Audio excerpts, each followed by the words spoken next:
నా బుద్ధికి మించినవి 3 కలవు, నేను గ్రహింపలేనివి 4 కలవు. అవేవనగా అంతరిక్షమున పక్షిరాజు జాడ, బండ మీద సర్పము జాడ. ఎక్కువ బండ మీద సర్పము జాడ ఆ వాక్యం మీద మనం ధ్యానాలు చేస్తూ ఉన్నాం. నిన్నటి దినమున కూడాను కొన్ని సంగతులు ధ్యానం చేయడానికి ప్రభు సహాయం చేశాడు. ఆత్మచేత శరీరక్రియలను మీరు చంపిన యెడల జీవించెదరు అన్నటువంటి వచన భాగాన్ని మనం రోమా పత్రికలో 8వ అధ్యాయంలో మనము చదువుకున్నాం ప్రియులారా. 8వ అధ్యాయం 13, 14 వచనాలలో ఈ రోజుల్లో కూడాను ఆత్మ ఖడ్గము చేత శరీర క్రియల సంహారము అనుక్షణము జరగాలి. అలా జరిగితేనే ఆత్మీయుడిగా భూలోకములో జీవించగలడు. బండ మీద సర్పం జాడ, ఆ బండ క్రీస్తే అని మనం 1 కొరింథీ పత్రిక 10వ అధ్యాయంలో మనం చదువుకున్నాం. కాబట్టి ఆ బండ మీద కట్టబడిన సంఘం, నీవు పేతురువు, ఈ బండ మీద నా సంఘమును కట్టుదును అని ప్రభు మత్తయి సువార్త 16వ అధ్యాయంలో ఆ సంగతులను తెలియచేశారు. అలాగూ ఆ కట్టబడినటువంటి సంఘములో మనం సభ్యులంగా చేర్చబడి ఆత్మీయంగా ఎదుగుతూ ఉన్నప్పుడు మన ఆత్మీయ ఎదుగుదలకు అభ్యంతర కారణముగా ఉన్న సంగతులు ఏవో వాటిని ఎలాగూ మనము మీద మనం ధ్యానం చేస్తూ ఉన్నాం. సంఘములో ఆత్మీయంగా ఎదుగుతూ మన కుటుంబానికి, మనం వెళ్తున్న సంఘానికి, కొద్ది మందికైనా ప్రయోజకులుగా ఉన్న విశ్వాసుల జీవితాలలో అపవాది కలిగించేటువంటి ఇబ్బందులు, కొన్నిసార్లు చాప కింద నీరులాగా అపవాది తన కార్యకలాపాలను విస్తృతం చేస్తూ విశ్వాస జీవితంలో తనకున్న విశ్వాసం నీరు గారిపోయేటట్లుగా అపవాది తన కార్యకలాపాలను విస్తృతం చేసి ఎన్నో కుటుంబాల్లో తీరని విషాదం నింపినటువంటి సందర్భాలు కలవు ప్రియులారా. మనం దావీదు గారి గురించి ధ్యానం చేశాం. రాజ్యాలు జయించిన వాడే కానీ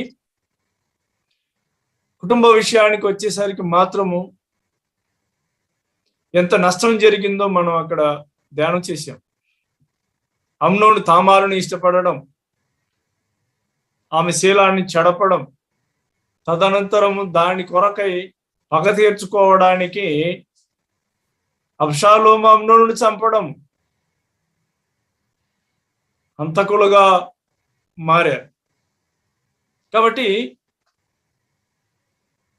పైకి పరిస్థితులు ఆత్మీయంగా కనబడుతున్నా వీళ్ళు ఆత్మీయులే వీళ్ళు అని కొందరికి అనిపించిన అంతర్గతంలో మాత్రం తీరని పోరాటం జరుగుతూ ఉంటది ప్రియుల. అంతర్గతంలో తీరని పోరాటం, అంతర్గతంలో చాలా చాలా విశ్వాసులకు తీరని విషాదమే మిగిలి సాగలేక ఇబ్బందికరమైన పరిస్థితుల్లో కొనసాగుతున్నటువంటి సందర్భాలు కూడా కలవు. మన సంసోను గురించి కూడా ధ్యానం చేశాం. ఈ సర్పము జాడ మనం అనేక సంగతులలో ధ్యానం చేసిన మీదట వివాహ విషయాల్లో చాలా అప్రమత్తం జరిగింది. అపవాది కార్యకలాపాలు చాలా విస్తృతం చేశాడు ప్రియుల. సంసోను విషయానికి వచ్చేసరికి మాత్రం కూడా అక్కడ కూడాను వివాహ విషయమే అక్కడ సమస్యగా మారింది. ఫిలిస్తీన్ దేశస్తుల అమ్మాయి కావాలని కోరుకున్నాడు. కాబట్టి చివరికి ఒక అమ్మాయి కావాలి, ఆ అమ్మాయి తనది కాని దేశంలో అమ్మాయిని ఇష్టపడడాన్ని బట్టి చివరికి ఆ కోరిక ఎంతవరకు తెచ్చిపెట్టిందంటే చివరికి తన ఆత్మీయ జీవితంలో నాజీరు వ్రతాన్ని ఓ స్త్రీ దగ్గర ఆ మర్మాన్ని విప్పి చెప్పేంతగా పరిణామాలు దారితీసింది ప్రియులారా. దేవుడు ముందే ఇశ్రాయేలుకి సెలవిచ్చాడు, మీరు ఎలా ఉండాలో, అన్యులతో మీరు ఎలా సంగత్యం చేయాలో, ఎంతవరకు వారితో మీరు సహవాసం చేయాలో అన్నటువంటి సంగతులను దేవుడు సెలవిచ్చాడు ప్రియులారా. ఒక వాక్య భాగాన్ని మనం చదువుకున్నాం. ద్వితీయోపదేశ కాండము 7వ అధ్యాయము.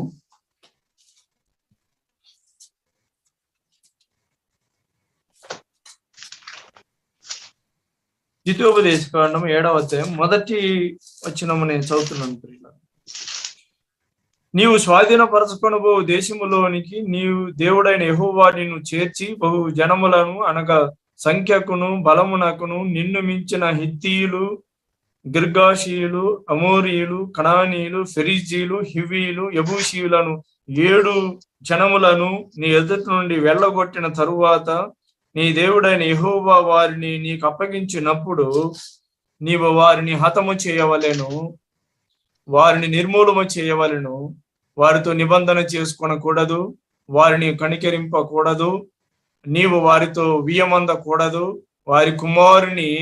వారి కుమారునికి నీ కుమార్తెని ఇయ్యకూడదు, నీ కుమారుని వారిని కుమార్తెకు పుచ్చుకొనకూడదు అని దేవుడు సెలవిచ్చాడు.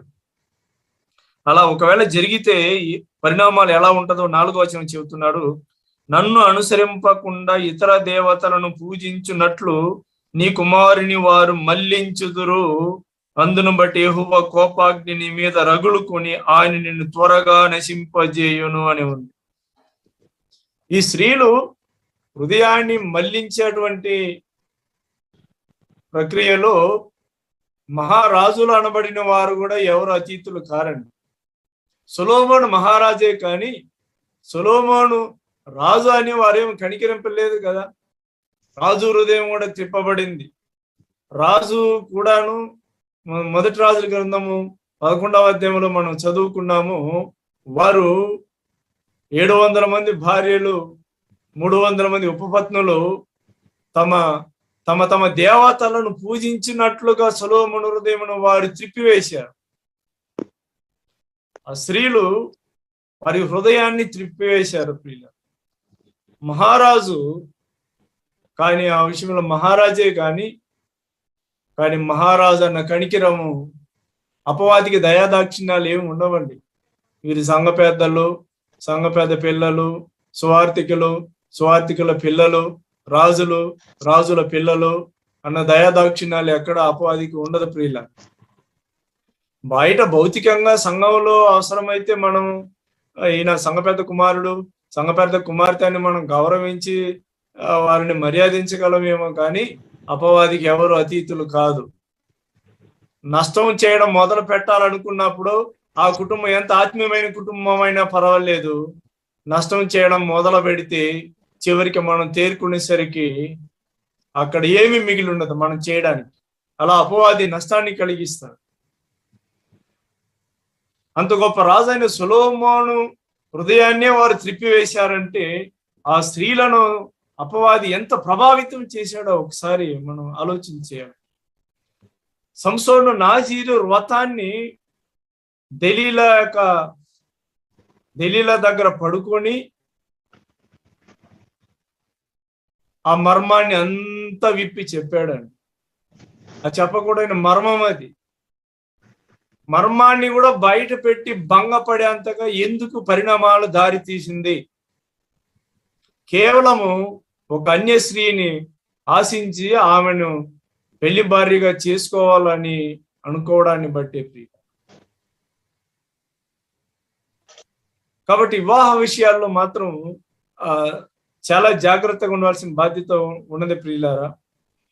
వారు హృదయాన్ని త్రిప్పివేస్తారు అన్నటువంటి వచ్చిన భాగం మనం ద్వితీయోపదేశ కాండం 7వ అధ్యాయంలో చదువుతున్నాం. కానీ వారు ఎలా త్రిప్పగలరో రాజుల గ్రంథము సొలొమోను జీవితంలో మనం నిన్నటి దినంలో కూడా మనం ధ్యానం చేశాం. కాబట్టి బహు జాగ్రత్త కలిగి వివాహ విషయాల్లో మొట్టమొదట కులానికి ప్రాముఖ్యత ఇవ్వకుండా ఇతను ఆత్మీయుడో కాదు అన్న సంగతిని పసిగట్టవలసిన బాధ్యత ఉంది. భౌతికంగా కొన్ని మనం తప్పనిసరి చూడవలసిన బాధ్యత ఉంది, నేను లేదని చెప్పట్లేదు. కానీ నేరుగా అసలైన దాన్ని గాలి కుదిరిపెట్టి కులము, ఈక్వల్ చదువు అంటే మనం చదువుకున్నంత చదువుకున్నారా లేదా, మనం తీసుకున్నంత జీతం తీస్తున్నారా లేదా, కట్న కానుకలో మనం అడిగినంత వాళ్ళు ఇచ్చుకోగలరా లేదా, ఇవన్నీ కూడా సర్పం జాడ కిందకి వస్తుంది, లెక్కలోకి వస్తుంది. ఇది ఏమి దేవుని వాక్యం లెక్కలోకి ఇవేవి రావు. భౌతికంగా ఏవి చూడకుండా మనం సంబంధం కలుపుకోకూడదు అన్నది నా భావన కాదు. కానీ ఆత్మీయత సరైన ఆత్మీయుడ కాదా అన్న దాన్ని పరీక్షించకుండా భౌతిక పరమైన విషయాల మీద ఉన్న మక్కువ ఆత్మీయత మీద కాన్సన్ట్రేషన్ చేయడం లేదు. అది చాలా మనం చూడగలం. మొట్టమొదట మన వాళ్ళు చూసేది ఏంటంటే అతడు మనోడా కాదా అంటే ఏంటంటే మన కులస్తుడా కాదా అనే దాని మీద ఫస్ట్ మనం వివాహాల్లో చేసేది ఏంటంటే ఇతను మన కులస్తుడా కాదా. తర్వాత ఇక భౌతిక పరమైన విషయాలు అవన్నీ ఆత్మీయుడా కాదా అనే సంగతి మీద మనం చూడవలసిన బాధ్యత ఉందండి. అతను ఆ సహోదరి కానీ సహోదరుడు కానీ ఏ సంఘానికి వెళ్తున్నారు, ఆ సంఘ సాక్ష్యం సహోదరిని బట్టి సహోదరిని బట్టి ఏం చెబుతున్నారు, అక్కడ సంఘ పెద్దలు ఏం చెబుతున్నారు, అక్కడున్నటువంటి సోదరులు సంఘ సాక్ష్యము సహోదరిని బట్టి ఏం చెబుతుంది, వీటిని విచారించి మనం కొనసాగవలసినటువంటి బాధ్యత ఉంది. చాలాసార్లు చదువు మ్యాచ్ అవుతుంది, జాబ్ మ్యాచ్ అవుతుంది, కులం మ్యాచ్ అవుతుంది అని చెప్పి మారు మనసు లేని వారిని పెళ్లి చేసుకోవడానికి కూడా ఇష్టపడుతున్నారు విశ్వాసులు అనబడిన సహోదరులు సహోదరీలు కూడా. దాని ద్వారా కుటుంబ జీవితంలో తీవ్రమైన పరిణామాలు చోటు చేసుకుని చివరికి వీరు ఎడబాపు అయ్యేంతగా పరిణామాలు దారి తీస్తుంటది. ప్రియుల, నా అనుభవం వరకు కూడా నేను ఎన్నో కుటుంబాలు ఎరుగుదును. ఇప్పటికీ కూడాను వారు పెద్ద పెద్ద సేవకులు పెళ్లిళ్ళు చేసినయే ఇప్పటికి కలిసి సంసార జీవితంలో సాగిపోలేనటువంటి పరిణామాలు చూస్తున్నాం. ప్రియుల, చాలా విషాదకరం. కాబట్టి వివాహ విషయాలలో మనం ఒకవేళ మన యవనస్తులో మన ఎంపిక మన ఆత్మీయులమైనప్పుడు మనకు ఆత్మీయురాలే కావాలి. నీవు ఆత్మీయురాలు అయినప్పుడు నీకు ఆత్మీయుడే కావాలి. అటువంటి విషయాల్లో కాస్త జాగ్రత్త కలిగి ఉండవలసినటువంటి బాధ్యత ఉన్నది. ప్రియులు, లేవికాండం 19వ అధ్యాయం 19వ వచనంలో నీ పొలంలో వేరే వేరే జాతి విత్తనాలు నువ్వు విత్తడానికి వీల్లేదు అన్నారు. కాబట్టి వివాహ విషయములో కూడాను సర్పము జాడ అనే అపవాది తన కార్యకలాపాలను విస్తృతం చేసి తర్వాత కుటుంబంలో తీరని విషాదము, కలిసి సాగలేని పరిణామాలు, ఇబ్బందులు, కష్టాలు, బాధలు, అప్పుడు మనం ప్రాముఖ్యత ఇచ్చినటువంటి కులం కానీ ఈ డబ్బు కానీ ఏవి సమస్యను సర్దిపెట్టలేదండి. కాబట్టి ప్రార్థనలు దేవునితో కనిపెట్టి ఆయన కృప కొరకు జీవిత భాగస్వామిని దేవుడు ఎక్కడ ఏర్పాటు చేశాడు. అబ్రహాము జీవిస్తున్నది ఎక్కడో కానీ ఎలియాజరుకు కబురు పెట్టి స్వదేశంలో నుండి అమ్మాయిని కావాలని కోరుకున్నాడు. కాబట్టి చాలా ప్రయాసతో కూడినటువంటి ప్రయాణం. సరైన పెళ్లి భార్యను పొందడానికి తప్పనిసరి కొన్నిసార్లు దూర ప్రయాణం కూడా చేయవలసిన బాధ్యత ఉన్నది. ప్రియుల, కాబట్టి వారు నీ కుమారుని హృదయం త్రిప్పివేయుదురు, దయచేసి అప్రమత్తత కలిగి ఉండాలని అక్కడ దేవుడు సెలవిచ్చాడు. కాబట్టి ఇటువంటి విషయాల్లో కూడాను అపవాదికి చోటు వేకున్నట్లు మనం జాగ్రత్త పడవలసినటువంటి బాధ్యత ఉన్నది. ప్రియుల, నెహెమ్యా గ్రంథంలో ఒక వచన భాగాన్ని చదువుతున్నాను. నెహెమ్యా గ్రంథము 13వ అధ్యాయము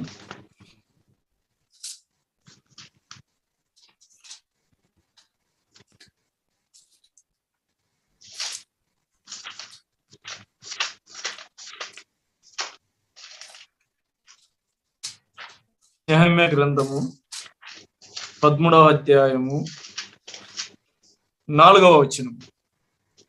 ఇంతకు ముందు మన దేవుని మందిరపు గది మీద నిర్ణయింపబడిన యాజకుడు ఎల్యాషీబు టోబియాతో బంధుత్వము కలుగజేసుకొని, టోబియాతో ఈయన ఎల్యాషీబు ఎవరంటే ఈయన ప్రధాన యాజకుడు. ఆ మాట మనం 3వ అధ్యాయంలో కూడా మనం చదవగలం. 3వ అధ్యాయము 1వ వచనములో ప్రధాన యాజకుడైన ఎల్యాషీబు అని మనం చదవగలం. ఈయన ప్రధాన యాజకుడు. ఈ సన్బల్లుటు, టోబియా వీళ్ళందరూ కూడాను పనికి అభ్యంతరం కలిగించినటువంటి వారు. ఒక ప్రధాన యాజకుడు టోబియాతో బంధుత్వం కలుగు చేసుకున్నాడు.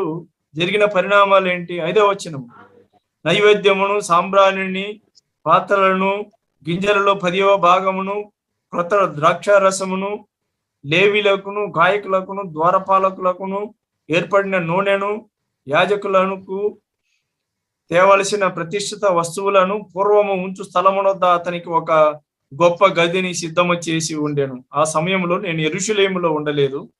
ఎందుకనగా బబులోను దేశపు రాజు అయిన అర్తహషస్త ఏలుబడి యందు 32వ సంవత్సరమున నేను రాజును దర్శించి కొన్ని దినములైన తర్వాత రాజు వద్ద సెలవు పుచ్చుకొని యెరూషలేమునకు వచ్చి ఎల్యాషీబు దేవుని మందిరములో టోబియాకు ఒక గది ఏర్పరచి చేసిన కీడంతయు తెలుసుకొని బహుగా దుఃఖపడి ఆ గదిలో నుండి టోబియా యొక్క సామాగ్రి అంతయు అవతల పారవేసి గదులన్నీ శుభ్రము చేయడని ఆజ్ఞాపింపగా వారు అలాగూ చేసేది.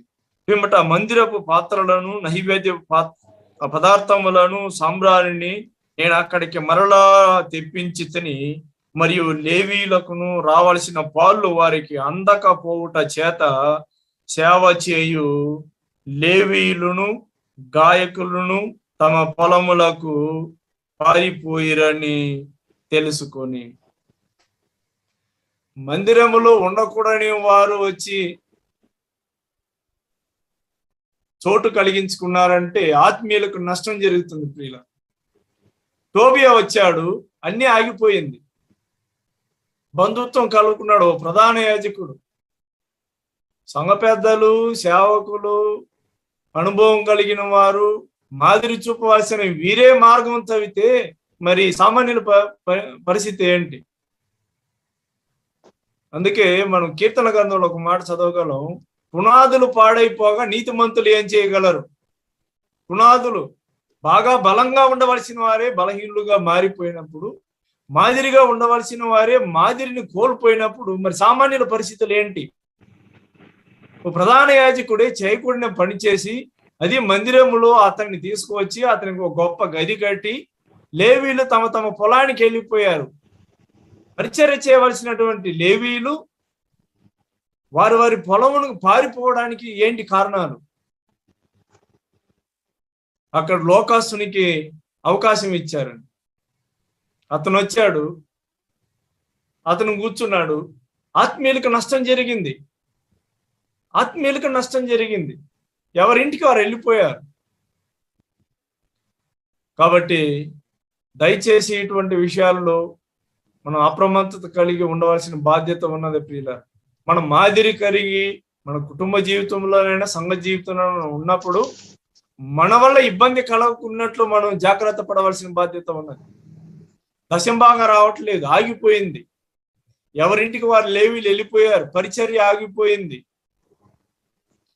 అంటే కొన్నిసార్లు ఎవరు అనుకుంటే ఏమి, ఎవరికి ఏమి నష్టం జరిగితే ఏమి, ఇతను నా కులస్తుడు, మన కులస్తుడు అని తెలిస్తే చాలండి. అతను ఆత్మీయుడో కాదు, అతన్ని ఏం మాత్రం ఆలోచించకుండా సపోర్ట్ చేయడమే. అలా చేసే తీవ్రమైన పరిణామాలు ఎదుర్కోవాల్సి ఉంటుంది. ప్రియుల, సంఘంలో మంద చెదిరిపోవాల్సినటువంటి పరిస్థితులు ఏర్పడుతుంది. మన వల్ల ఆ నష్టం జరిగితే మన కుటుంబానికి అది శాపంగా పరిణమించబడుతుంది. ఎందుకంటే దేవుడు స్వరక్తమిచ్చి సంపాదించిన సంఘం కాబట్టి ఇటువంటి విషయాల్లో మన మాటను నెగ్గించుకోవడానికి, లేకపోతే మన బంధువుని సపోర్ట్ చేసి అతన్ని మనం హెచ్చించడానికి సంఘంలో మన ప్రాబల్యం ఎక్కువ కావడానికి ప్రాకులాడవలసిన అవసరం లేదు. ఒకవేళ అలా జరిగితే మాత్రం కుటుంబం చాలా నష్టపోతుంది. ప్రియుల, కుటుంబం చాలా నష్టపోతుంది. దానికి ఉదాహరణ మనం ఆ సమూయేలు గ్రంథంలో మనం చూడగలం. ఏలీ కుటుంబమే. తన పిల్లలు ఆరాధనకు వచ్చే వారి దగ్గర అసభ్యంగా ప్రవర్తిస్తున్నారన్న సంగతి తెలిసి కూడాను ఆయన చూసి చూడనట్టు గమ్ముకున్నాడు. దాని ద్వారా జరిగిన పరిణామాలు ఏంటంటే ఎప్పటికీ కూడాను వారు యాజకత్వంలో ఉండకున్నట్లు దేవుడు తొలగించాడు. దేవుడు ముందే ఇలా జరుగుతుంది, కుటుంబంలో ఇలా జరుగుతుంది కాబట్టి ముందే దేవుడు ఆ సమూయేలును ఏర్పాటు చేసుకున్నాడు. మందిరములో ఇంత అనుభవం కలిగిన వాడు ఉన్నా కూడాను సమూయేలుతో దేవుడు మాట్లాడుతున్నాడు. మందిరములో మన ప్రాబల్యం పెంచుకోవాలి, మన బలం పెరగాలి అని భౌతికంగా ఆలోచన చేసి మనం కార్యకలాపాలు మాత్రం చేస్తే మనం ఎంత అనుభవం కలిగిన వారం అయినా కూడాను మనకు దేవుడు తన స్వరాన్ని ఆపివేస్తాడు. ఏలి పడుకున్నాడు, సమూయేలు కూడా పడుకుంటున్నాడు, ఇద్దరు మందిరంలో ఉన్నారు. కానీ స్వరం ఎవరికి వినబడుతుంది? ఎవరితో మాట్లాడుతున్నాడు? సమూయేలు గారితో మాట్లాడుతున్నాడు. కాబట్టి ఇక్కడ ఎల్యాషీబు ప్రధాన యాజకుడే కానీ బంధుత్వం అతనితో కలుపుకున్నా కూడాను మందిరంలో అతనికి స్థానం ఇచ్చాడండి. పరిచర్య భంగం కలిగింది. అలాగూ ఇటువంటి విషయాలు మనం ఒకవేళ యవనస్తులమైన సంఘాన్ని నడిపించేటువంటి స్థితి కలిగిన వారమైనా చాలా విషయాల్లో జాగ్రత్త కలిగి ఉండవలసిన బాధ్యత ఉన్నది ప్రియులారా. ఇదే 13వ అధ్యాయంలోనే నెహెమ్యా గ్రంథంలో 23వ వచనంలో ఒక మాట ఉంది. 13:23లో ఆ దినములలో అష్టోదు, అమ్మోను, మోయాబు సంబంధులని స్త్రీలను వివాహము చేసుకుని కొందరు యూదులు నాకు కనబడిరి. వారి కుమారులలో సగం మంది అష్టోదు భాష మాట్లాడువారు. వారు ఆయా భాషలు మాట్లాడువారు గాని యూదుల భాష వారిలో ఎవరికి రాదు. అంతటి నేను వారితో వాదించి వారిని శపించి వారినందరినీ కొట్టి వారి తల వెంట్రుకలను పెరికి వేసి, మీరు వారి కుమారులకు మీ కుమార్తెలను ఇయ్యకయు, మీ కుమారులకైనను మీకైనను వారి కుమార్తెలను పుచ్చుకొనకయు ఉండవలనని వారి చేత దేవుని పేరట ప్రమాణం చేయించాడు. అన్య స్త్రీలను పెళ్లి చేసుకోవడాన్ని బట్టి అసలు యూదులే వారి భాషను మర్చిపోయేంతగా ప్రభావితం చేశారండి వారి స్త్రీలు. కాబట్టి ఇటువంటి విషయాలు అంటే మన ఆత్మీయ జీవితంలో అతి ప్రాముఖ్యంగా వివాహ విషయంలో మన జీవిత భాగస్వామిని ఎంపిక చేసుకున్నటువంటి విషయములో దయచేసి ఎక్కువ భౌతికమైన విషయాల మీదే మనము చూడకుండా ఆత్మీయమైన విషయాలను కూడాను మనము పరిగణలోనికి తీసుకోవాల్సినటువంటి బాధ్యత ఉంది ప్రియులారా. ఎందుకంటే అలా అన్ని స్త్రీలను చదువును బట్టి, ఉద్యోగాన్ని బట్టి, కులాన్ని బట్టి కాకుండా అలా చేసే దాని ద్వారా కుటుంబ జీవితానికి కూడా నష్టం కలుగుతుందన్నటువంటి పరిణామాలను మనం ఎరగవలసినటువంటి బాధ్యత ఉన్నది ప్రియులారా. కాబట్టి నెహెమ్యా అటువంటి వాటిని గద్దించాడు, ఖండించాడు. 28వ వచనంలో కూడాను ఏం చేశాడంటే 13:28లో నెహెమ్యా గ్రంథంలోని ప్రధాన యాజకుడును ఎల్యాషీబు కుమారుడునైన యోయాదా కుమారులలో ఒకడు హోరోనీయుడైన సన్బల్లటునకు అల్లుడాయను. దానిని బట్టి నేను అతనిని నా యొద్ద నుండి తరిమితిని అన్నాడు. ఈ బంధుత్వం పెరుగుతుందండి, దానిని బట్టి నేను తరిమానన్నాడు. కాబట్టి ఇటువంటి విషయాలలో అనుభవం కలిగిన వారు పెద్దలు ఉన్నా కూడాను మనం మాదిరిని అవలంబించవలసినటువంటి బాధ్యత ఉంది. ప్రధాన యాజకుడే మాదిరిని కోల్పోయినప్పుడు మరి సామాన్యుల పరిస్థితులు ఏంటి? ఎల్యాషీబు అక్కడ లోకస్తునికి అవకాశం ఇవ్వడాన్ని బట్టి లేవీలు వారి వారి పొలమునకు పారిపోవడం అక్కడ మనం చూడగలం ప్రియుల. కాబట్టి ఈ విషయాల్లో కూడాను మనం అప్రమత్తత కలిగి సర్పం యొక్క జాడ అవలక్షణాలను మనం పసిగట్టి మనం ప్రభుకు సాక్షులుగా బ్రతకవలసినటువంటి బాధ్యత ఉన్నది ప్రియుల. సామెతల గ్రంథంలోనే మనం 1-2 సంగతులను మనం ధ్యానం చేసే సమయానికి మనం ముగించుకున్నాం ప్రియులారా. 30వ అధ్యాయం 18వ వచనం. నా బుద్ధికి మించినవి 3 కలవు, నేను గ్రహింపలేనివి 4 కలవు. అవేవనగా అంతరక్షమున పక్షి జాడ అని అన్నాడు. అంతరక్షమున పక్షి జాడ. పక్షిరాజు దేవుడు ఇశ్రాయేలు గురించి ఒక మాట అన్నాడు. నిర్గమాకాండము 19వ అధ్యాయంలో ఒక మాట మనం చదువుదాం ప్రియులారా. నిర్గమాకాండము 19వ అధ్యాయము వచనము 4వ వచనం నేను చదువుతున్నాను. నేను ఐగుప్తులకు ఏమి చేసితునో మిమ్మును గద్దరెక్కల మీద మోసి నా యొద్దకు మిమ్మల్ని ఎట్లు చేర్చుకుంటున్నా మీరు చూచితిరి కాక మీరు నా మాట శ్రద్ధగా విని నా నిబంధనను అనుసరించి నడిచిన ఎడల మీరు సమస్త దేశ జనులలో నాకు సుఖియ సంపాద్యమగుదురు. మిమ్మును గద్దరెక్కల మీద మోసి నా యొద్దకు మిమ్మల్ని ఎట్లు చేర్చుకుంటునో మీరు చూచితిరి అన్నాడు. ఒక అల్ప సంఖ్యాకమైన జనం ఇశ్రాయేలీయులు, వీరు ఐగుప్తు దేశములో నుండి కనాను ప్రయాణం చేయాలి అని అంటే దేవుడు తన హస్తబలము చేత వారిని ఎలాగూ నడిపించాడు, వారికి ఎలా తోడై ఉన్నాడు, తన అపారమైన కృపను వారి పట్ల కనపరచి ఆయన ఎలా నడిపించాడు మనం అక్కడ చూడగలమండి. 430 ఏండ్లు ఐగుప్తు దేశంలో వారు బానిసలుగా ఇటుకల కొలిమిలో వారు మూలుగుతూ ఉన్నప్పుడు ఆ మూలుగులను దేవుడు వినెను. మోషేను రాజుగాను నాయకుడుగాను దేవుడు వారికి ఏర్పాటు చేసి నడిపించాను. మోషే దేవుడు అనాది కాల సంకల్పంలో మోషేని దేవుడు ముందే ఏర్పాటు చేసుకున్నాడు కాబట్టి మోషేకు ప్రధానంగా ఈ బాధ్యతను అప్పగించడానికి ఆయన జగత్తు పునాది వేయబడక మునుపు ఏర్పాటు చేసుకున్నాడు. కాబట్టి 120 ఏండ్ల వయసు కలిగినటువంటి మోషేను దేవుడు 3 భాగాలుగా మనం చూడగలం. 40 ఏండ్లు ఫరో యొక్క కుమారుడుగా జీవించడం, 40 ఏండ్లు సకల విద్యందు అభ్యసించిన వాడు అని మనం అపోస్తల కార్యములో మనం 7వ అధ్యాయంలో చదవగలం. మరొక 40 ఏండ్లు ఆయన ఇత్రో అను మామ దగ్గర ఆయన మందను ఆయన కాచాడు. ప్రియుల, అక్కడ ఒక 40 ఏండ్ల మంద అనుభవాన్ని దేవుడు అక్కడ నేర్పించాడు మోషే గారికి. ఎందుకు ఇవన్నీ జరిగాయి అని అంటే ఇవేవో అనుకోకుండా జరిగిన పరిణామాలు కావండి. ఇశ్రాయేలును ఐగుప్తు దేశములో నుండి కనాను దేశానికి నడిపించడానికి 40 ఏండ్లు సేవకుడుగా ఆయన పరిచర్య చేయడానికి 80 ఏండ్లు దేవుడు ట్రైనింగ్ ఇచ్చాడండి. 40 ఏండ్లు ఫరో కుమారుడుగా రాకుమారుడుగా 40 ఏండ్లు దేవుడు అక్కడ మోషేను, తదనంతరము గొర్రెల మంద దగ్గర 40 ఏండ్లు ఈ 2 అనుభవాలను జత చేసి ఇశ్రాయేలును నడిపించడానికి మిగిలిన 40 ఏండ్లు ఆయన ఇశ్రాయేలు నడిపించాడు. 4 మూల 12, 40 ఏండ్ల డ్యూటీ కొరకు 80 ఏండ్ల ట్రైనింగ్. అంటే ఇశ్రాయేలీలను నడిపించేటువంటి ఆ ప్రక్రియలో సాధారణంగా తప్పిపోయే ఇశ్రాయేలీలు అక్కడ మనం గమనించగలం ప్రియుల.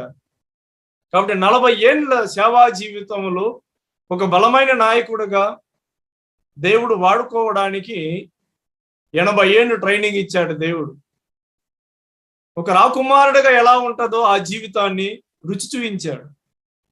తర్వాత ఒక సామాన్యుడిగా, ఒక గొర్రెల కాపరిగా మందను కాచేటువంటి సమయంలో అనుభవాలు ఎలా ఉంటుందో దాన్ని కూడా రుచి చూపించాడు. కాబట్టి 40 ఏండ్ల ఇశ్రాయేలు నడిపించేటువంటి ఆ పరిచర్య కొరకు 80 ఏండ్లు ట్రైనింగ్ ఇచ్చాడు దేవుడు మోషే గారికి. ఆయనను దేవుడు రాజుగాను ఇశ్రాయేలు నడిపించడానికి ఆయన ఏర్పాటు చేసుకున్నాడు. అంతరిక్షమున పక్షిరాజు జాడ అని అన్నాడు. అది కంటికి కనబడదు, అది చాలా పక్షులన్నిట్లో కూడా చాలా బలమైనది, దేన్నైనా సాధించగలిగినది. కాబట్టి అది తన పిల్లల్ని ఎలా నడిపించగలదో, శత్రువుల నుండి తన పిల్లల్ని ఎలా కాపాడగలదో, అలాగూ దేవుడు తన పిల్లలను ఆయన నడిపించిన వాడండి. ఎక్కడి నుండి? ఐగుప్తు దేశము నుండి కనాను దేశం వరకు. చుట్టుపట్ల ఉన్నటువంటి దేశస్తులో ఎన్ని యుద్ధాలు జరిగినా వీటన్నిటి నుండి దేవుడు వారిని కాపాడాడు. ఆయన ఎలా కాపాడి నడిపించాడు? ద్వితీయోపదేశకాండం 32వ అధ్యాయంలో ఆ సంగతులను పొందుపరిచాడు. ప్రియులారా, ఒక మాట మనం చదువుతాం. ద్వితీయోపదేశకాండము 32వ అధ్యాయము 7వ వచనం నుండి నేను చదువుతున్నాను. ప్రియులారా, పూర్వ దినములను జ్ఞాపకము చేసుకునము, తరతరముల సంవత్సరములను తలంచుకొనుము. నీ తండ్రిని అడుగుము, అతడు నీకు తెలుపును. నీ పెద్దలను అడుగుము, వారు నీతో చెప్పుదురు. మహోన్నతుడు జనములకు వారి స్వాస్థ్యములను విభాగించినప్పుడు, నరజాతులను ప్రత్యేకించినప్పుడు, ఇశ్రాయేలీయుల లెక్కను బట్టి ప్రజలకు సరిహద్దులు నియమించెను. యెహోవా వంతు ఆయన జనమే, అనే స్వాస్థ్య భాగము యాకోబే. అరణ్య ప్రదేశములోను భీకర ధ్వనిగల పాడైన ఎడారిలోను వాని కనుగొని ఆవరించి పరామర్శించి తన కనుపాపన వలె వాని కాపాడెను. పక్షిరాజు తన గూడు రేపి తన పిల్లల పైన అల్లాడుచు రెక్కలు చాపుకొని వాటిని పట్టుకొని తన రెక్కల మీద వాటిని మోయినట్లు యెహోవా వాని నడిపించెను.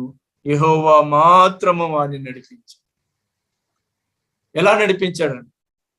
భీకర ధ్వనిగల పాడైన ఎడారిలోను వాని కనుగొని ఆవరించి పరామర్శించి తన కనుపాపన వలె కాపాడాడు. ఎలా కాపాడాడు ఇశ్రాయేలును?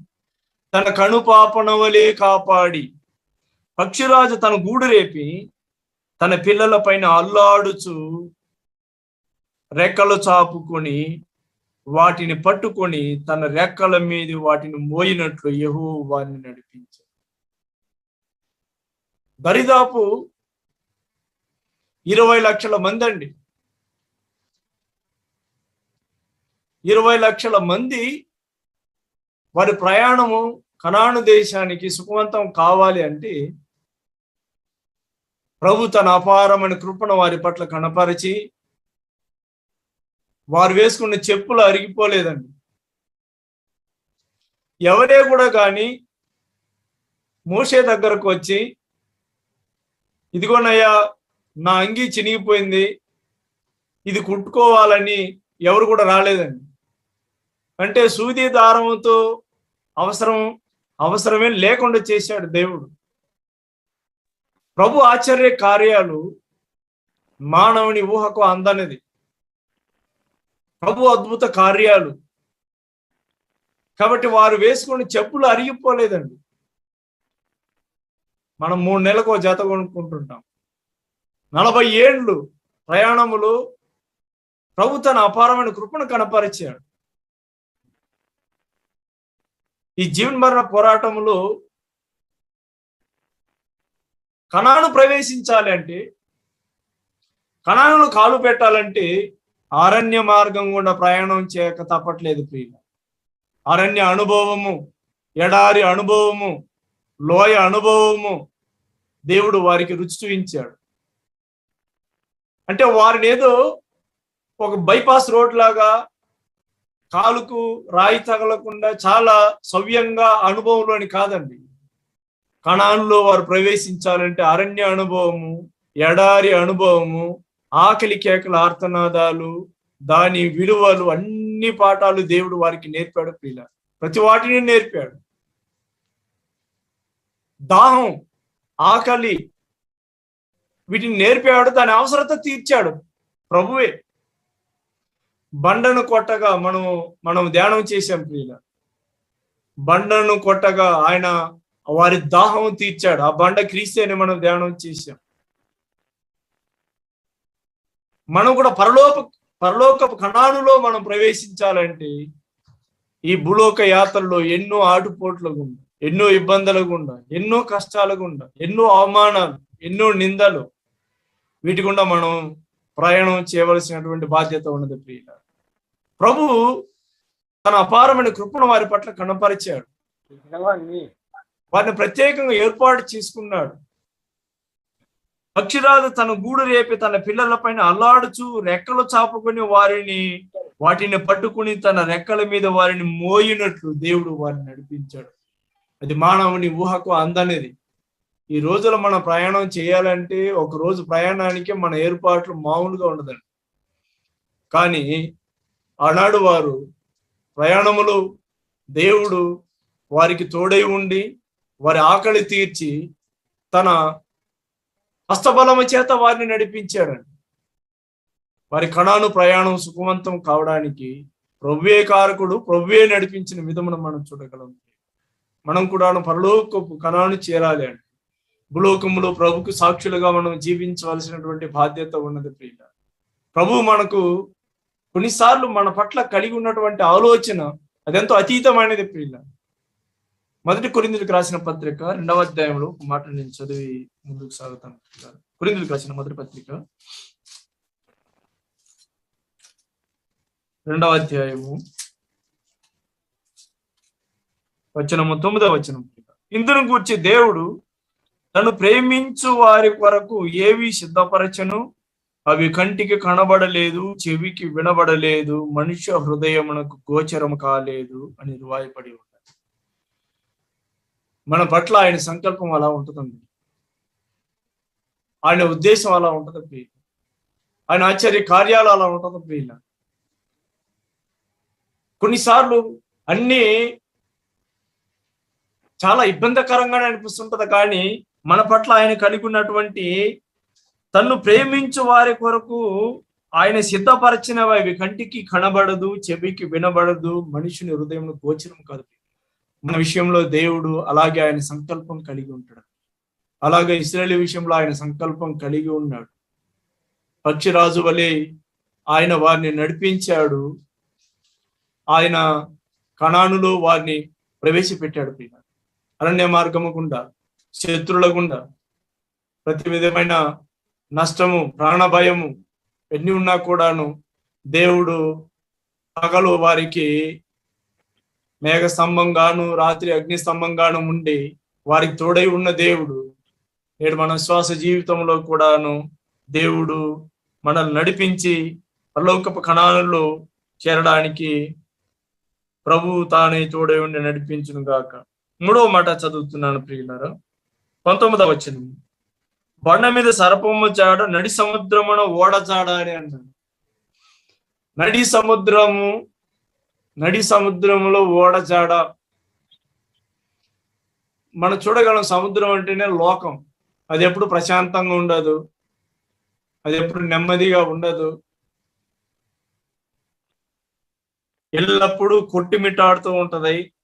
నడి సముద్రమున ఓడ జాడ. అట్టి లోకములో దేవుడు స్వరక్తమిచ్చి సంపాదించినటువంటి సంఘాన్ని ఉంచాడు.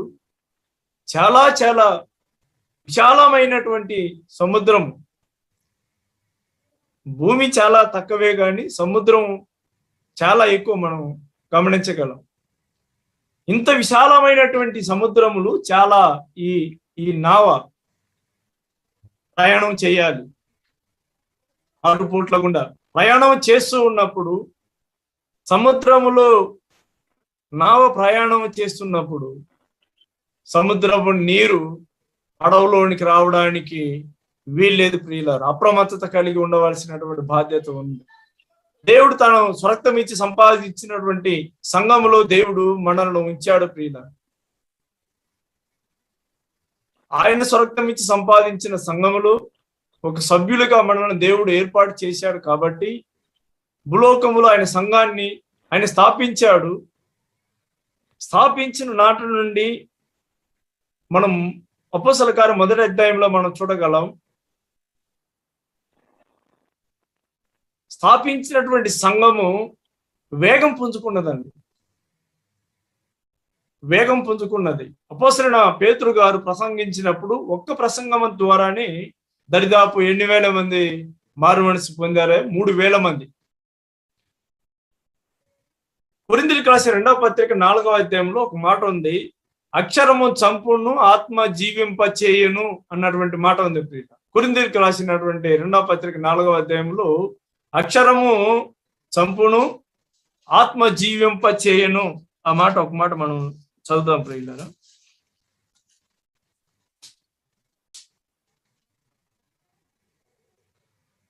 మూడవ అధ్యాయము కొరింథీయులకు రాసినటువంటి 2వ పత్రిక 3వ అధ్యాయము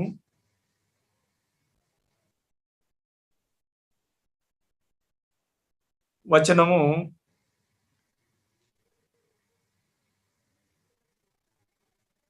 మొదటి నుండి చదువుతున్నారు పిల్లలు. మమ్మును మేము తిరిగి చదవండి. ఆయనే మమ్మను కొత్త నిబంధనకు అనగా అక్షరమునకు కాదు గాని ఆత్మకే పరిచారకుల మౌటకు మాకు సామర్థ్యం కలిగించి ఉన్నాడు.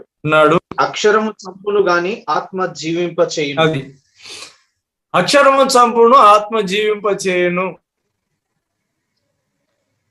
అంటే ఏంటి? అక్షరం అంటే ఏంటి? నిర్గమకాండము 32వ అధ్యాయము ఒక మాట చదువుదాము. నిర్గమకాండం 32వ అధ్యాయము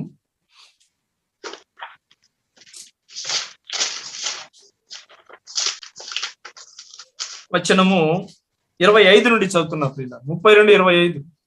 ప్రజలు విచ్చలవిడిగా తిరుగుట మోషే చూచెను. వారి విరోధులలో వారికి ఎగతాళి కలుగునట్లు అహరోను విచ్చలవిడిగా తిరుగుటకు వారిని విడిచిపెట్టి ఉండేను. అందుకు మోషే పాలెము యొక్క ద్వారమున నిలిచి యెహోవా పక్షమున ఉన్న వారందరూ నా యొద్దకు రండి అని అనగా లేవీయులందరూ అతని యొద్దకు కూడి వచ్చిరి. అతడు వారిని చూసి, మీలో ప్రతివాడు తన కత్తిని తన నడుమున కట్టుకొని పాలెములో ద్వారము నుండి ద్వారమునకు వెళ్ళుచు ప్రతివాడు తన సహోదరుని, ప్రతివాడు తన చెలికాడిని, ప్రతివాడు తన పొరుగువాడిని చంపవలనని ఇశ్రాయేలు దేవుడని యెహోవా సెలవిచ్చి ఉన్నాడు అని. లేవీయులు మోషే మాట చొప్పున చేయగా ఆ దినమున ప్రజలలో ఇంచుమించు 3,000 మంది కూడిరి. అనగా నిర్గమకాండం 32వ అధ్యాయంలో మొదటి వచనంలో మోషే కొండ దిగకుండా తడవు చేయగా ప్రజలు చూచినప్పుడు ఆ ప్రజలు అహరోనునొద్దకు కూడి వచ్చి, లెమ్ము, మా ముందర నడుచుటకును ఒక దేవతను మా కొరకు చేయము, ఐగుప్తులని మమ్మను రప్పించిన ఆ మోషే అనువాడు ఏమాయను అని అన్నాడు. మోషే కొండకెందుకు వెళ్ళాడు? దేవుడు ధర్మశాస్త్రాన్ని ఇవ్వడానికి పిలిచాడు. విధాజ్ఞలు కలిగినటువంటి ధర్మశాస్త్రాన్ని ఇవ్వడానికి మోషేని పిలిచాడు. ధర్మశాస్త్రాన్ని దేవుడు మోషేకు అనుగ్రహించాడు. 32:15 నిర్గమకాండంలో మోషే శాసనము గల 2 పలకలను చేత పట్టుకుని కొండ దిగి వచ్చెను. అంటే శాసనము గల పలకలను, ధర్మశాస్త్రము ఆయన మోషేకు ఇచ్చినాడు. అనగా ధర్మశాస్త్రమును పొందిన రోజే జరిగిన సంగతులు ఏంటంటే, వారు దేవునికి విరోధంగా దూడని చేసుకుని పాపం చేశారు. దూడని చేసుకుని వారు పాపం చేశారు. ధర్మశాస్త్రమును పొందిన రోజు ఇంచుమించు ఎన్ని వేల మంది చనిపోయారు? 3,000 మంది చనిపోయారు ఆ రోజు. తర్వాత ఆత్మను పొందిన రోజు అపోస్తల కార్యములో మనం చదవగలం. పరిశుద్ధాత్మను ఆ రోజు వారు పొందారు. పరిశుద్ధాత్మను పొందిన రోజు వారు అపోస్తల కార్యము 2వ అధ్యాయంలో మొదటి వచనం, పెంతెకోస్తు పండుగ దినమున వచ్చినప్పుడు అందరూ ఒక చోట కూడి ఉండేది. పండుగ వచ్చింది, అందరూ ఒక చోట కూడారు. అపోస్తలుడైన పేతురు ప్రసంగాన్ని మొదలు పెట్టాడు. 5వ వచనం నుండి ప్రసంగాన్ని మొదలు పెట్టాడు. దరిదాపు ఆ ప్రసంగాన్ని మొదలు పెట్టగా ఆ ప్రసంగం ముగించే సమయానికి దరిదాపు 37వ వచనం చదువుతున్నాను. వారి మాట విని హృదయంలో నొచ్చుకొని, సహోదరులారా, మేమేమి చేతుమని పేతురును కడమ అపోస్తలులను అడుగగా, పేతురు, మీరు మారు మనసు పొంది పాపక్షమాపణ నిమిత్తం ప్రతివాడు యేసుక్రీస్తు నామమున బాప్తిసం పొందుడి, అప్పుడు మీరు పరిశుద్ధాత్మను వరము పొందుదురు. ఈ వాగ్దానం మీకును పిల్లలకును దూరస్తులందరికీ అనగా ప్రభువైన మన దేవుడు తన యొద్దకు పిలిచిన వారికి అందరికీ చెందునని వారితో చెప్పాను. ఇంకొన అనేక విధములైన మాటలతో సాక్ష్యం ఇచ్చి, మీరు మూర్ఖులకు ఈ తరము వారికి వేరే రక్షణ పొందురని వారిని హెచ్చరించండి. కాబట్టి అతని వాక్యం అంగీకరించిన వారు బాప్తీసం పొందిరి. ఆ దినమున ఇంచుమించు 3,000 మంది చేర్చబడిరి.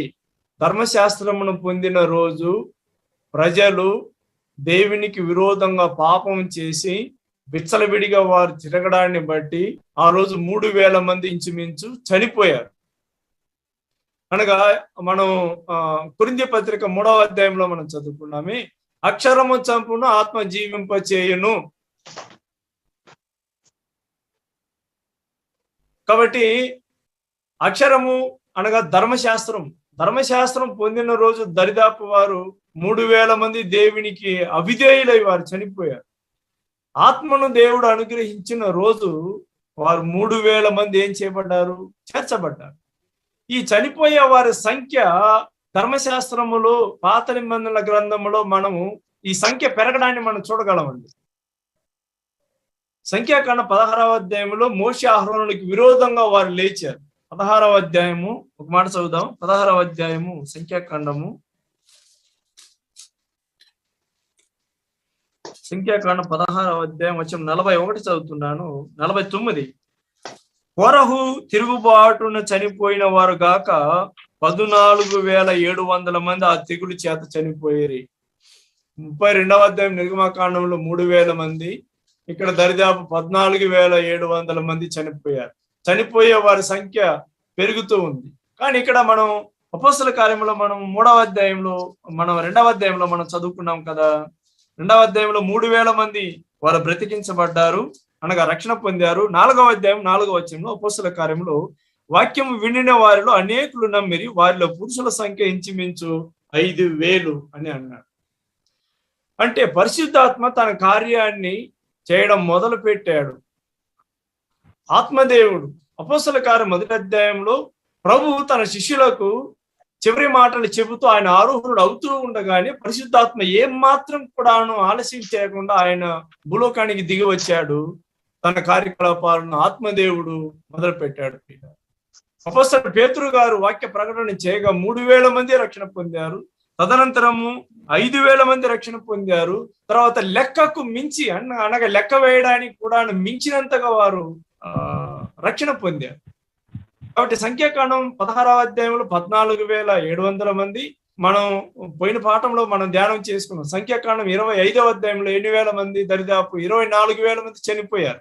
అనగా చనిపోయిన వారి మరణించే వారి సంఖ్య పెరుగుతుంది. ధర్మశాస్త్రం ఉంది, ధర్మశాస్త్రం ఉన్నా కూడాను దేవునికి అవిధేయులై దేవునికి విరోధంగా పాపము చేసి చనిపోయే వారి సంఖ్య పెరుగుతుంది. ప్రియులారా, 3,000 మంది చనిపోయారు, 14,700 మంది చనిపోయారు, దరిదాపు 23,000 మంది చనిపోయారు. చివరికి జనసంఖ్య చేశాడు దావీదు రాజు. అది దేవునికి విరుద్ధంగా జరిగింది ఆ జనసంఖ్య చేయడం. అప్పుడు 2వ సమూయేలు గ్రంథం 24వ అధ్యాయంలో 8,000 మంది చనిపోయారంటే దరిదాపు 70,000 మంది చనిపోయారు. ధర్మశాస్త్రం ఉన్నా కూడాను పాపము చేసి వాక్యానికి లోబడకుండా వారు విచ్చలవిడిగా తిరుగుటకు వారిని విడిచిపెట్టాను అన్నటువంటి వచన భాగాన్ని మనం 32వ అధ్యాయంలో నిర్గమకాండంలో చదవగలం. గొర్రెపిల్ల రక్తము చేత విమోచింపబడిన వారు విచ్చలవిడిగా తిరగడం సమంజసమేనా? గొర్రెపిల్ల రక్తము చేత విమోచింపబడి దేవుని పిల్లలు అనబడిన వారు విచ్చలవిడిగా జీవించడము అది సమంజసమేనా? విచ్చలవిడిగా తిరగడం దేవుని సంతోషపెట్టగలుగుతుందా? వీళ్ళ అది సమంజసం కాదండి. నమ్మిన పిల్లలకు ఒక కట్టుబాటు ఉంటది. నమ్మిన పిల్లలైనటువంటి వారు వాక్యానికి లోబడి ఓ ప్రత్యేకత కలిగి ఉండవలసిన బాధ్యత ఉందండి. వారు విచ్చలవిడిగా తిరగడానికి అహరోను వారిని వదిలిపెట్టి ఉండెను అని మనం అక్కడ చదువుతున్నాం. అలా వారు విచ్చలవిడితనానికి లోబడ్డారు కాబట్టి మోయాబరాలతో వ్యభిచారం చేశారు, అక్కడ చనిపోయారు. ఇటు చూస్తే మోషే అహరోనుకి విరోధంగా లేచారు, అక్కడ చనిపోతూ ఉన్నారు. ధర్మశాస్త్రం ఉంది, వాక్యం ఉంది, కానీ వాక్యాన్ని అవలంబించట్లేదు. తనకిష్టం వచ్చినట్టు, తనకు తోచినట్టు విచ్చలవిడిగా తిరగడాన్ని అక్కడ మనం చూడగలం. అక్షరము చంపున ఆత్మ జీవింప చేయను. సముద్రములు ఓడజాడాను అన్నాం ప్రియుల. సముద్రమే లోకము. అటు లోకంలో దేవుడు తన స్వరక్తమిచ్చి సంపాదించిన సంఘాన్ని ఆయన కట్టాడు. ఆ సంఘంలో నువ్వు నేను ఆత్మీయంగా ఎదుగుతూ ఉన్నాము. మొదటి కాల శతాబ్దములో వాక్యం వేగాన్ని పుంజుకున్నది, 1,000 మంది రక్షణ పొందారు ప్రియుల. కానీ ఈ రోజుల్లో అలా వాక్యము ప్రకటించే వారు లేరు, రక్షణ తీర్మానం పొందేవారు కూడా చాలా చాలా తక్కువయ్యారు. ఎందుకు ప్రియుల? నిర్గమకాండం 32వ అధ్యాయంలో జరిగిన పరిణామాలు నేడు సాక్షాత్తు జరుగుతుంది ప్రియుల. విచ్చలవిడితనము, లోబడనొల్లలేని మనస్తత్వం, మాట విని మనస్తత్వం, బుద్ధి మాటలు చెబితే లోబడని మనస్తత్వము, ఆ విచ్చలవిడితనం వలననే మరి దేవుని ప్రజల్లోనే ఇంత విచ్చలవిడితనం ఉన్నప్పుడు లోకం సంగతి ఏంటి? అందుకే తెగులు, భూకంపాలు, జలప్రళయము, యుద్ధము ఇవన్నీ కూడాను జరగడానికి కారణం ఏంటంటే భక్తుల జీవితాల్లోనే భక్తి సన్నగిల్లిపోయే రోజుల్లో మనం బ్రతుకుతున్నాం ప్రియులారా. భక్తి సన్నగిల్లిపోయే రోజుల్లో మనం బ్రతుకుతున్నాం. దయచేసి మొదటి కాల శతాబ్దంలో వారు నిష్పక్షపాతంగా ఇది తమది అనుకోకుండా భూములను అమ్మారు, పరిచర్య కొరకు త్యాగం చేశారు. అలాగ వారు త్యాగం చేసి పరిచర్య చేయగలిగారు కాబట్టే వాక్యం వేగం పుంజుకున్నది. ఆత్మల్లో రక్షణ పొందడం, వేళల్లో రక్షణ పొందారు. కానీ ఈ రోజుల్లో మనం లక్షలు ఖర్చు పెట్టి మీటింగ్లు పెట్టినా కూడాను ఒకళ్ళిద్దరు రక్షణ తీర్మానం చేయడం కూడాను మహా కష్టంగా ఉంది. ఆ తీర్మానం చేసిన వారిని కూడాను సభల్లో ఇన్ని మంది తీర్మానం చేశారని మనం లెక్కలు కట్టుకోవడానికే తప్ప, తీర్మానం చేసిన వారు ఆత్మీయంగా వారు ఎదుగుతున్నారా లేదా, వారు ఎలా ఉన్నారు, వారు ఆత్మీయంగా సౌఖ్యంగా ఉన్నారా లేదా అన్నటువంటి సంగతులను కూడా మనం గాలికి వదిలేసేటువంటి రోజులు మనం బతుకుతున్నాము. కాబట్టి దయచేసి స్వరక్తమిచ్చి సంపాదించినటువంటి సంఘంలో దేవుడు మనలను ఆయన కొరకు ఒక స్వకీయ సంపాద్యంగా ఆయన ఏర్పాటు చేసుకున్నాడు ప్రియులారా. ఆ సంఘము కొరకు మనం ఎంతైనా ఆత్మల రక్షణ కొరకు మనం బాధ్యత వహించి ముందు కొనసాగవలసిన బాధ్యత ఉందండి. లోకం నుండి వేరే మనం జీవించవలసినటువంటి బాధ్యత ఉన్నది ప్రియులారా. నీతికి దుర్నీతికి ఏమి సాంగత్యం అని మనం కొరింథీ పత్రికలో మనం చదువుకున్నాం ప్రియులారా. విశ్వాసికి అవిశ్వాసికి పాలు ఎక్కడది అన్నటువంటి వచన భాగాన్ని మనం చదువుకున్నాం. కాబట్టి ప్రత్యేకత కలిగి ప్రభుకు సాక్షుడముగా మన ద్వారా కొందరైనా మందిరంలోనికి నడిపించబడి కొన్ని ఆత్మలైన రక్షణ పొందినట్లుగా మనం ఆయన కొరకు ప్రభుకు సాక్షులుగా ఉండవలసిన బాధ్యత ఉందండి. దేవుడు అది ఊరొరకనే మనల్ని రక్షించుకోలేదు ప్రియులారు. మన పట్ల ఒక సంకల్పం కలిగి ఉన్నాడు, ఓ ఉద్దేశం కలిగి ఉన్నాడు. మనము మన కుటుంబం భార్య పిల్లలు మన సుఖంగా ఉంటే చాలు అన్నట్టు అనుకుని మనం జీవించడానికి వీల్లేదు ప్రియులారు. లోకంలో ఇంకా రక్షణ పొందని వారు, అసలు మన భారతదేశంలో మన క్రైస్తవ శాతం ఎంతవరకు ఉందంటే మనం చాలా సిగ్గుపడవలసినటువంటి పరిణామాలు ప్రియులారు. అన్ని దేశాల్లో మెజారిటీ ఎక్కువ శాతం క్రైస్తవులుగానే ఉన్నారు. ఆ దేశాలు చాలా ఆశీర్వదించబడింది. కానీ మన దేశంలో ఎందుకు ప్రభుత్వ లెక్కల ప్రకారం నాకు తెలిసి అయితే ఒక 2% అనుకుంటాను. ప్రియులకు ఇంకా ఎంతవరకు అయితే నాకైతే పూర్తిగా తెలీదు. ఒక 2% 2% అనుకుంటాను క్రైస్తవులు మన దేశంలో. 140 కోట్ల జనాభా కలిగిన దేశంలో మరి ఇంతగా ఎందుకు క్రైస్తవం ఉంది? ఎక్కడ తప్పు జరిగింది? ఎందుకు వాక్యం వేగం పుంజుకోలేకపోయింది? మొదటి శతాబ్దంలో వాక్యం వేగం పుంజుకున్నది, మరి ఎందుకు ఎక్కడ లోపం జరిగింది? ఎందుకు ఆత్మలో రక్షణ పొందలేకపోయారు? వాటిని మనం గమనించవలసిన బాధ్యత ఉన్నది ప్రియులారా. కాబట్టి మనం చాలా ఈ పరిచర్య విషయంలో కూర్చొని మనం ఆలోచించవలసిన బాధ్యత ఉంది, చింతించవలసిన బాధ్యత కూడా ఉన్నది ప్రియులారా. ఎందుకంటే దేవుడు ఆయన స్వరక్తమిచ్చి మనల్ని సంపాదించుకున్నాడు. ఆయన సంఘంలో ఓ మొక్కగా మనల్ని నాటాడు. మనం కొందరికైనా ప్రయోజకులుగా ఉండాలనేది ప్రభు యొక్క ఆశ, ఆయన యొక్క ఆకాంక్ష. కాబట్టి మనకేదో ఒక మంచి ఉద్యోగం ఉంది, ఆ ఉద్యోగం ద్వారా మన భార్య పిల్లలకు కొన్నివన్నీ కొని పెడుతూ ఉన్నాము, మన అవసరాలు తీర్చబడుతుంది, ఇక చాలు అనుకుని దయచేసి ఉండడానికి వీల్లేదు ప్రియులారా. ప్రభుకు లెక్క చెప్పాల్సినటువంటి బాధ్యత ఉన్నది, దయచేసి గమనించాలి. కాబట్టి ఆయన కొరకు సాక్షులుగా జీవించవలసినటువంటి బాధ్యత ఉన్నది ప్రియులారా. ఆయన కొరకు ఆత్మలను సంపాదించవలసినటువంటి బాధ్యత ఉన్నది. కాబట్టి ఈ లోకంలో ప్రభు మనల్ని ఏర్పాటు చేసుకుని ఆయన సంఘంలో మనల్ని ఉంచాడు. కాబట్టి ఆయన సేవలో మన కుటుంబం వాడబడాలి. ఆయన సేవలో కనీసం కొన్ని ఆత్మలనైనా మన మందిరానికి నడిపించే వారంగా ఉండాలని ప్రభు ఆశిస్తున్నాడు. మనం ప్రభు నమ్ముకుని ఎంతకాలం అయింది? మన సంఘానికి వెళ్ళి ఎంతకాలం అయింది? సంఘానికి మన వలన జరిగిన మేలేంటి? మనం ఏం చేశాం? కనీసం ఒక్క ఆత్మనైనా మనం ప్రభు సన్నిధికి నడిపించామా అన్నటువంటి సంగతులను మనం ఆలోచించవలసిన బాధ్యత ఉంది. కాబట్టి ప్రభు ప్రయాణం చేసినటువంటి ఓడలోని తుఫాను వచ్చింది. ప్రభు నిద్రిస్తూ ఉన్నాడు. మార్కు సువార్త మనకి సమయం లేదు. ప్రభు నిద్రిస్తున్నటువంటి ఆ పడవకే తుఫాను తాకిడి తప్పలేదు. కాబట్టి ప్రభు లేచాడు, సముద్రమును గద్దించాడు, ప్రయాణం సుఖవంతమైంది. ప్రియులారా, ఈ లోకములో మన జీవిత యాత్రలు ప్రభుకు సాక్షులుగా మన సమయము, మన ధనము, మన ఆరోగ్యము ప్రభు కొరకు ఖర్చు పెట్టవలసిన బాధ్యత ఉన్నది. ఎందుకంటే ప్రభు అనేక ఉపద్రవాల గుండా మనల్ని రక్షించి మనం నడిపిస్తున్నాడు. ప్రియులారా, ఆయన కొరకు మన కుటుంబము, ఆయన కొరకు మన వ్యక్తిగత జీవితము ఒక ప్రత్యేకత కలిగి ప్రభు కొరకు సాక్షులుగా బ్రతకాలనేది ప్రభు యొక్క ఆశ, ఆకాంక్ష. ప్రియులారా,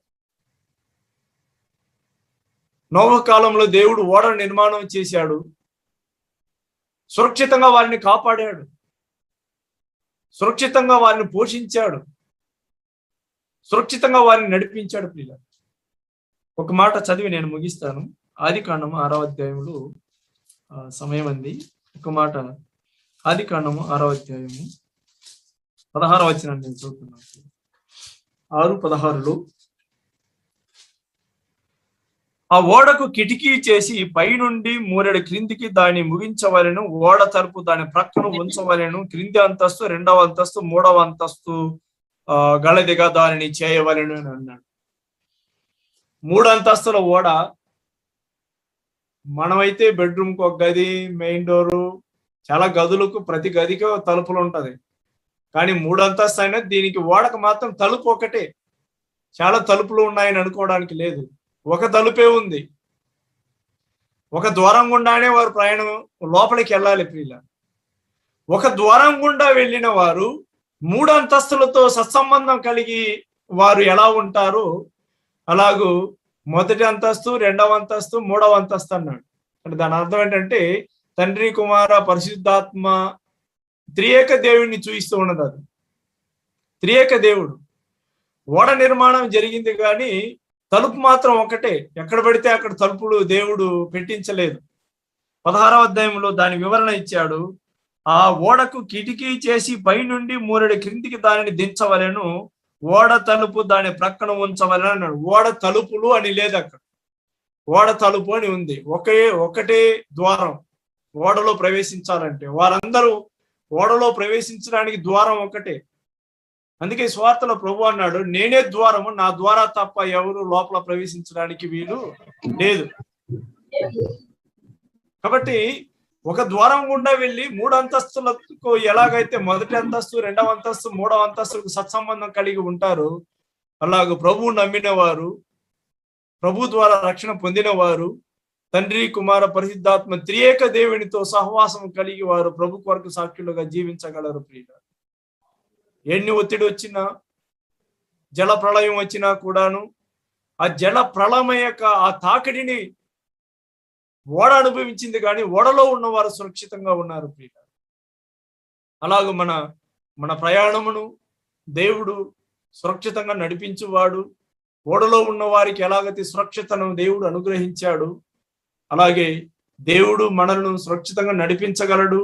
ఎన్ని ఇబ్బందులైనా, కష్టాలైనా, బాధలైనా కూడాను ప్రభుకు సాక్షులుగా, ప్రభుకు విధేయులుగా, ప్రభు ఆశించిన మేరకు బ్రతకవలసిన బాధ్యత ఉన్నది. ప్రియులారా, కాబట్టి ప్రభువు నామమున రక్షణ పొందిన మనం, ప్రభు ద్వారా నడిపించబడుతున్న మనము భూలోకంలో భౌతికమైన విషయాల మీద వ్యామోహం పెంచుకోకుండా కనీసం ప్రభు పరిచర్య విషయములో, ఆత్మల సంపాదన విషయములో మన కుటుంబము, మనము ఖర్చు అవ్వాల్సినటువంటి బాధ్యత ఉన్నది. కాబట్టి మన ధనాన్ని కూడాను మనం ఖర్చు పెట్టవలసిన బాధ్యత ఉంది. మన ధనము, మన ఆరోగ్యము, మన సమయము. ఎందుకంటే బలా నమ్మకమైన మంచి దాసుడా అని ఆయన సన్నిధిలో మనము నిలబడవలసిన బాధ్యత ఉన్నది. ప్రియులారా, వట్టి చేతులతో కాకుండా ఆత్మల సంపాదన కలిగి మనం ఉండవలసిన బాధ్యత ఉన్నది. కనీసం 100లో 1000లో కాకపోయినా కనీసం మన ద్వారా కనీసం 4-5 రక్షణలోనికి నడిపించవలసిన బాధ్యత ఉన్నది. ఇంత పెద్ద ప్రజాస్వామ్యం కలిగిన దేశంలో మనం చాలా సిగ్గుపడవలసిన సంగతులు ఏంటంటే పరిచర్య విషయంలో ఎవరు ముందుకు రావట్లేదు. పరిచర్య సాగట్లేదు. అందరూ అంతటా మారు మనసు పొందాలనేది దేవుని యొక్క ఆజ్ఞ. కానీ మారు మనసు పొందాలంటే ఎవరు వెళ్ళాలి? నేను ఎవరిని పంపేదను, నా నిమిత్తం ఎవరు పోవునని యెషయా గ్రంథం 6వ అధ్యాయంలో మాటలను మనం అక్కడ చూడగలం ప్రియుల. నేను ఎవరిని పంపేదను, నా నిమిత్తం ఎవడు పోవును అన్నటువంటి సంగతులు. అది భౌతికంగా ఆయన అక్కడ చెప్పినా అందులో దాగి ఉన్న ఆత్మీయమైన భావం ఏంటంటే, యేసు ప్రభు దేవుడు ఆలోచించాడు. లోకరక్షణ కొరకు, లోక పాప పరిహారం కొరకు నేను ఎవరిని పంపాలన్నటువంటి తండ్రి ఆలోచనను పసిగట్టాడు ప్రభువైన యేసుక్రీస్తు. ఇదిగోనయ్యా, లోక పాపం కొరకు, లోక పాప పరిహారము కొరకు వధింపబడడానికి ఇదిగో నేనున్నాను, నేను సిద్ధంగా ఉన్నాను. ప్రభువే దిగి వచ్చాడు. మన రక్షణ కొరకు ప్రభు తనను తానే బలిగా అర్పణంగా చేయబడే ఆయన మనలను రక్షించుకున్నాడు. కాబట్టి దయచేసి మనకు ఉద్యోగాలు ఉన్నాయి, వ్యాపార బాధ్యతలు ఉన్నాయి, కుటుంబ బాధ్యతలు ఉన్నాయి. అయినా కూడాను ఈ కరోనా తెగులు కాలంలో కూడా దేవుడు మనకు ప్రాణప్రాప్తి అనుగ్రహించి, ఏ తెగులు మన గుడారమును సమీపించినా కూడాను మరణవాసన లేకుండా దేవుడు చేస్తున్నాడంటే ఏదో దేవుడు సంకల్పం కలిగే మనలను ఆయన ప్రాణంతో కాపాడుతున్నాడు.